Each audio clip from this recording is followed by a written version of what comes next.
Welcome back, everyone. Welcome back for me. I just got back from Pennsylvania on a meet and greet that we did, hosted by Jenny Kyle from Mysterious Writings, and it was really wonderful. I had a Well, great tell time. us about it. First, I want to say that we're not going to have our chapter 11 today because I was gone all weekend and I'm beat.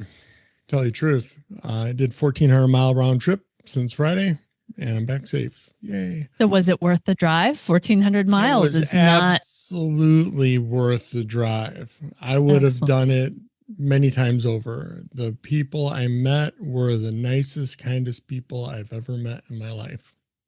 Oh, that's so awesome. It I was so wish I could have been there with you. Yeah, it was an incredible trip. It didn't matter that I had to drive through a snowstorm on the way home. Honestly, I mean, I would have done it. I'll do it again. I I'm mean, so glad totally you're worth home it. safe, but oh man, I wish I could have been there with you to Yeah. meet everyone. Yeah, it was great. Yeah, tell us some of your observations or things you experienced or learned along the way. Yeah, so the first thing I wanted to, well, I'll save that for a little bit, what I found on the trail. And boy, What? I What you share. found on the trail? So Yeah. this was not just a meet and greet. This was a on the ground trip. Well, I would be remiss if I did not go out and get my daily exercise in. And what Right. better way to go to the Delaware Water Gap Trail, which is about half hour away. So I was like, you know what? I need to exercise anyway. And when in Rome, right? Right. So, Yes. and what I found, I shared with people at the meet and greet, so they already know. But I'll show everybody else in a little bit. Yeah. It was pretty compelling, pretty Yeah. exciting. So before we get into that too, we have JCB Monday. I know. I'm so crazy What? excited. I know. I know. So, I get to go on the trip with you this weekend. This has been quite a there's treasure inside weekend for me because as you guys know, I am not necessarily a follower of the full online experience and the podcasts that people are doing and what people are writing in regards to the book. I kind of try to come at it with I don't know, just a clean slate. Yeah. But we are having John Collins Black Right. on. Am I And right? so I felt like I needed to get just some of the context of what other people have done when they've interviewed him so that so I was ready. So Eric served up a really nice required viewing list for me for the weekend. Must And do. I have been hard at work trying to get through this entire list, all the episodes of various podcasters and treasure hunters that have interviewed him. So yeah, it's been a neat week for Yeah. me, weekend for me as well. But tell me, or what are you thinking in regards to him being on? Yeah, this is really exciting, and it really has all to do with our viewers. Because if we Yeah, didn't have the support and the subscribers, this would not have happened at all. So I want to personally take a second to thank all of you, each and one of you, for making this happen.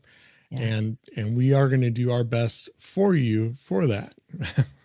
By giving you the best interview you've ever seen to our ability. yeah. Laura and I are going to, go over some more information that we want to talk about tonight leading up to tomorrow. Now, you may wonder when we're going to drop the video. Excuse me. I'm going to drop it as soon as I can. I'm not going to sit on this. We have a video set for the afternoon, and they will send me a link to the recording. And they said within a half hour we'll get it.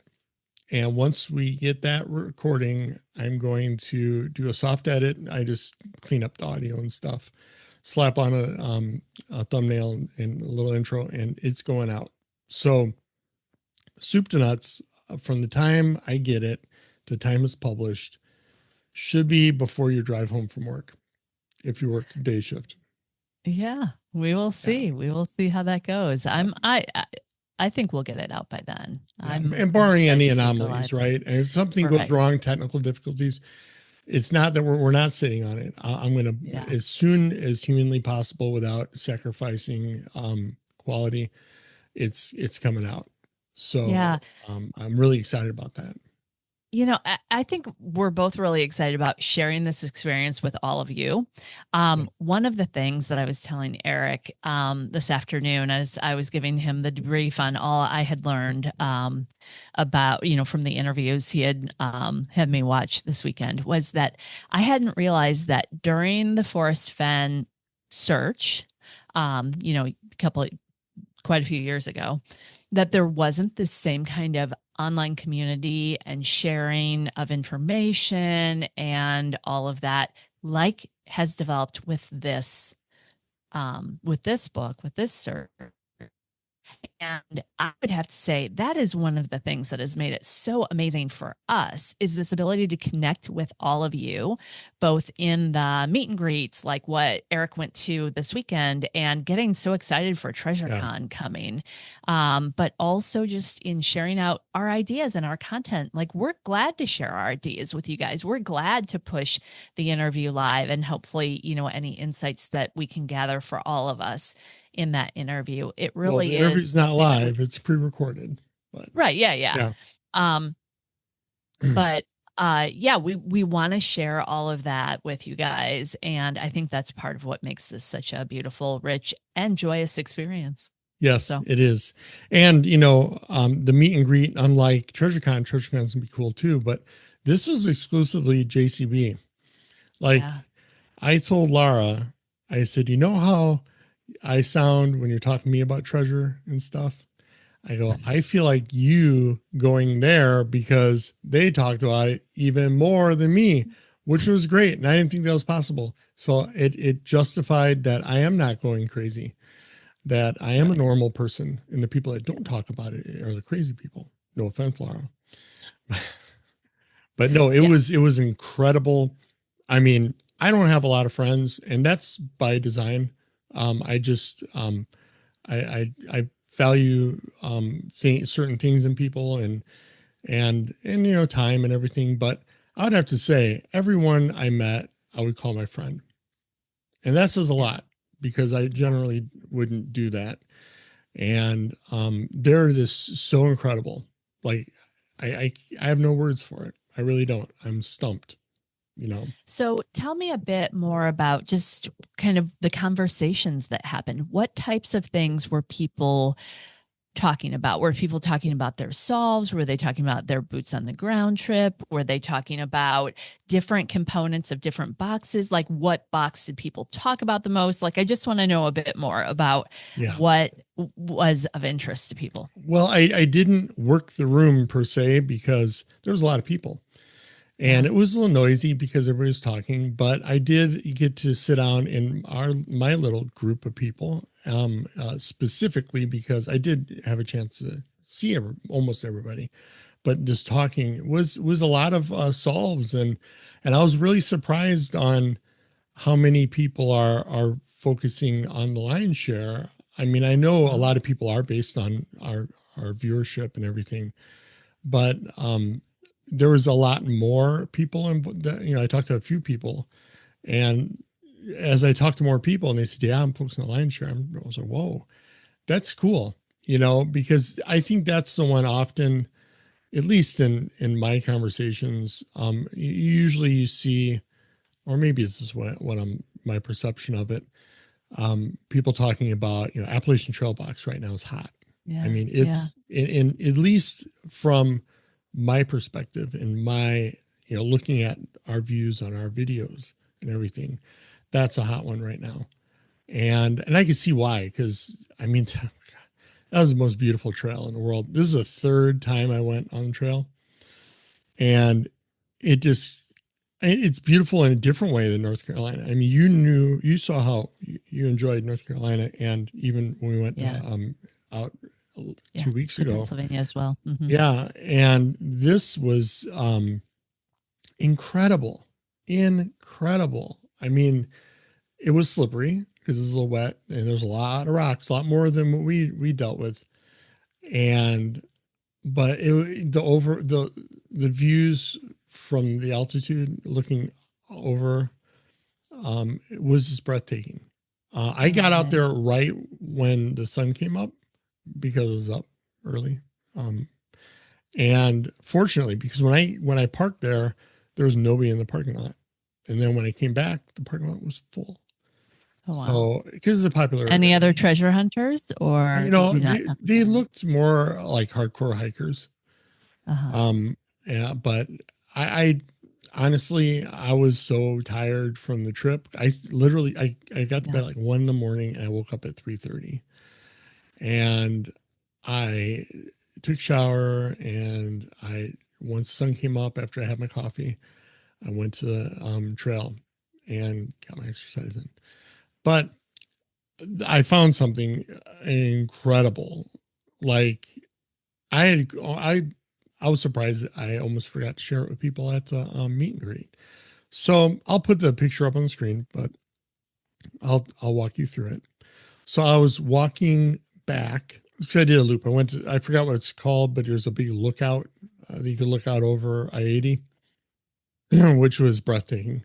And I got about halfway back to the parking because it was like about a little bit over a mile and a half out, something like that. And I was like, you know what? This looks like an area I should just go off. I'm out here. I might as well poke around. I said, this looks like an area that, I mean, the rock formation looked like a bare rock thing. And although I don't have a solid solve per se for this area, things started to feel right. When you have that gut feeling, like something is telling you, but you're not really hearing things. It's just like something's telling you to go look. And that's what I had. And I was pretty excited just from that. So I was heading back. So I turned left. So I turned right at Fall Off Cliff. I turned left and I walked up this hill. It was a pretty good incline. Nothing that would, and here I'm saying, JCB said, don't do anything dangerous. Don't do anything dangerous. And I was like, this isn't dangerous. This isn't dangerous at all. There was no like vines that I could swing from and have a tree fall on me. Right. Yeah. So I'm walking up there and I get about 40 feet up and up and around, and I look to my left because there's this compelling scenery around there. And there was some rock for me. I was originally going to check out this rock because I was like, man, if I don't look at this, I'm just going to beat myself up over it. And I looked, something caught my eye, on the corner of my eye, and it was blue in color. And I'm like, oh, blue. Here's blue for me. Right? I was like, no. And then it looked like a man-made cover. Like, I'm trying to think of a good example. Like when I was a kid, we used to like dig holes and cover it with sticks so our friends would fall in it or something because we're playing it, out in the woods. And it looked something like that. Like it was purposely, sticks were purposely placed, and there was limbs purposely placed, but not too perfect looking, but you could tell it stood out. It stood out from the natural environment. So something arranged by a person, not just naturally occurring. Yeah, it looked, and that's why it caught my eye. Sure. And I looked closer, and it looked like a blue towel, and the picture up here. And I'm like, blue towel underneath. Now, blue towel alone, I'd be like, some idiot left their stuff out there and they're polluting the area. But it was purposely covered. So I have a million things on my head. I'm thinking there's like a, underground bunker that people are hiding under or something. And this is like a good start. Wow. Right. You're right. So I get my backpack out and I have my gloves because I brought my gloves with because I thought it would be cold.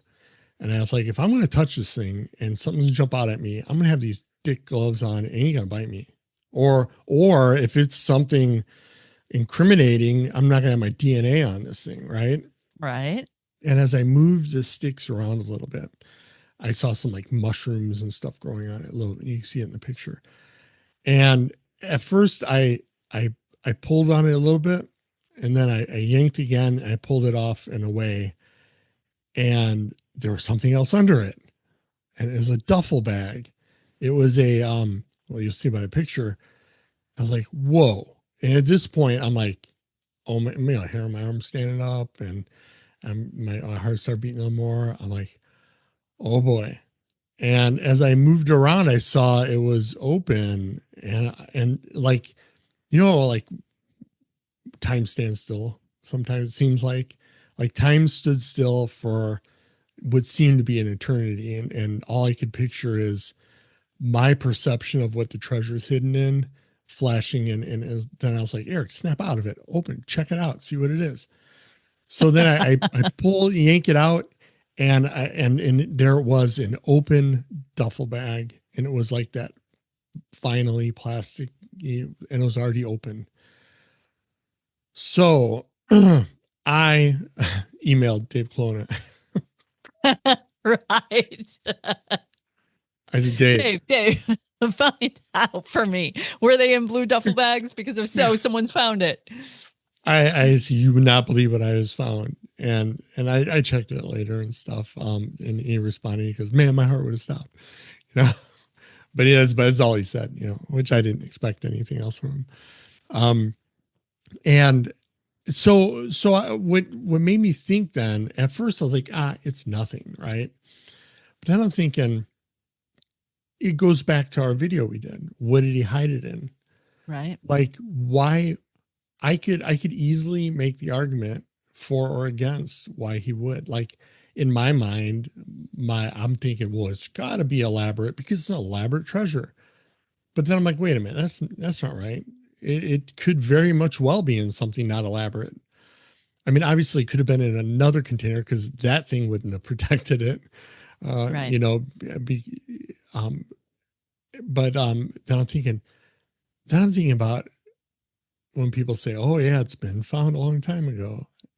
Like, for a second, I'm giving credence to that. I'm like, yeah, if it were in there, it could have gotten found already. Wow. So so why this is important is, JCB's been pretty tight-lipped on a lot of things, but this is a valid question. If we feel we stumble across your treasure and there's remnants of what could, theoretically be in there, if reasonably be in there, if it's something reasonable. And I think this was reasonable. Sure, I can make an argument all day long on it. And I'm the last person that would be skeptical about something. Right. Yeah. It could reasonably be in there. How do we know? Because I'm sure he gets a barrage of emails saying, I found it, and right. and it's not there. You owe me, it probably ranges from the outlandish crazy to legitimate fines and everything in between. Right. So how would we verify? Say somebody found for a hypothetical, right? Say it was in a Pelican box and it had all this stuff. Somebody finds it. Their backpack's only big enough for the treasure box, which size of my hand, right? Or within. And they're like, you know what? I'm not going to lug this around because I'm not going to have anybody see me walking with this Pelican box in the woods. Because if they are even remotely closely related to this treasure hunt, they're going to say that guy got it, or girl, or whatever. I think someone will keep the Pelican box. Like, I'm going to interrupt you really quick because here's my theory. What if it's in a Pelican box, but not much bigger than the treasure box itself, but then it was within that duffel bag so that people could actually, like, if you were getting near it, you could see it. Yeah. But for the sake of my example, Okay. Right? Okay. Your example is that if somebody does not want to be found at all, and their means of getting this box out is to remove it and put it in a small backpack because that's all they had. Yeah. And left the Pelican box is completely reasonable to think that could happen. Sure. Yeah. Right. I could think of 100 different scenarios in which somebody would do that. Right. Yeah. It's not out of the realm of possibility. Right. Absolutely. So if you found an empty Pelican box. Oh yeah. Yeah. That's crazy. But you know what? JCB doesn't tell us what it's in. Right. It so, doesn't. so, you know, that brings me to a very valid question of clarification of if, and I can use my real world example, and I have pictures to prove it. You know, if we come across something that appears to have been, that could be a case for the actual treasure box, and what do we do then? Right. Well, so you and I have not discussed this yet, but do you think we should bring it up to him when we're talking to him tomorrow? I do. Okay. Even if it's the last question. Let's talk about the best place to put that, because I have an idea with it, you know, within the kind of structure. It's because that we're talking about. I feel it's a reasonable question to ask. Sure. Yeah. And it could be a very realistic scenario, because he says he doesn't have any other means of knowing it's been found. Okay. Let's take it at face value here. If that's the case, he's not, I mean, we all as a community, I think I can safely say with the highest amount of you know, confidence that a majority of people are going to want to know if and when a box is found. Well, sure. So they don't go out. Found, you're wasting your time. Right. Right. Yeah. Cause people are sacrificing a lot of time and money. Yeah. Travel and emotion going into it, and what they want closure, as I would do. So yeah. And I want everybody to tell me what they think about this container and what I found. You know, thinking about it more on the drive home, you know, I was like, yeah, it's probably not, you know, I'm okay. I'll sleep well tonight knowing that I wasn't a day late and $1 short. However, if it ends up, it was, and somebody left it, I'm calling that a win. Although I accidentally found the location, right? Even if I accidentally stumble across it, I'm calling it a win. It's a win with an asterisk by it. Yeah. It's like a TKO. It's not a KO knockout. It's a technical knockout to me. In my brain, in my world, in my universe, and I'll live that rest of my life that way, and I'll be happy as a clam. So, but I want everybody's opinion. Yeah, it is a silver medal. Yeah, it's a participation medal, a trophy. Darn it, it's a participation trophy. And I will take that. Which we both are very familiar with. Yeah. I will drill a hole through the top and put it around my neck and wear it as a badge of honor. Right. So let me know what you think of the picture. And now I'm wishing I would have reenacted it and videoed it and everything. And I was caught up in the moment. Yeah. I'm bad like that. I had to remind myself and say it out loud to remind myself to take pictures of the meet and greet, because I kept hearing your voice in my head saying, you better get pictures. And I live in the moment, right? Are you going to post any of the pictures, or are you not going to do that? Well, a lot of people have been doing it across different social media platforms, and I just want to respect everybody's privacy. Sure. If I get a consensus amount of people that reach out and say you can post them, I will. I just don't want to offend anybody by posting something without their permission. Yeah. That's just how I roll. Right. Yeah. It's not that I don't want to share. I, you know, like I said, the bad part about not having a lot of friends is, who do I share it with? I share with you. Right when I got in my hotel room, I blew up your phone and said, check this out. This is great. Yeah. You know? Yeah. That's so awesome. Well, more to come. I mean, exciting developments here, but tomorrow, man. Yeah. So now would be the time to validate hitting that notification bell. Because you know, if you want to know when it drops, as soon as it drops, you simply gently depress that notification bell. And as soon as it drops, you will get a notification that it's out. And from what I understand, and I may be wrong, I think it may be the first of the 3 to drop just because of We will logistics, see. right? And to me, it doesn't matter what order they're dropped, obviously, because I think they're all going to be amazing. I'm going to watch them all, including our own, you know, and I can't wait to hear, Treasure Hunt with Us and Kalazar's and see how, what he has to say there. It's going to be exciting. And, I'll even put in our posts when it drops on their channel to share in case you don't know how to find them or whatever, which I don't see why they couldn't, because they're, a lot of people. All right, let's wrap it up. Okay. Anyway, I need to rest. So thank you. And tomorrow, we'll see you tomorrow. See you tomorrow. Bye, everyone.